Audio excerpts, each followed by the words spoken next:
停车场内，黑色轿车惨不忍睹，车顶车窗严重变形，双方还布满落叶树枝。换个角度来看，甚至车门分离，整台车中间凹了一个大洞，轿车瞬间变敞篷车，全是因为风神来了，强势风劲，连路树都挡不住，直接被吹倒砸车。今天早上10点半左右吧，10点半左右。然后它这原本是有一棵树，是不是很大？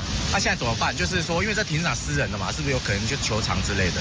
对啊，停到处啊。车主看到爱车停在停车场内，惨被路树砸中，变成这副模样，不知道要维修还是要报废，无奈又心疼。行道树如果发生倒塌，造成车辆毁损，能否申请国赔？会依据实际原因和管理责任来判定。这回风神来势汹汹，再加上东北季风共伴效应，不仅狭带阵阵大雨，就连市区也吹起6级阵风，难怪路树会被吹倒。同样因为天气灾害发生事故的，还有桃园这名骑士。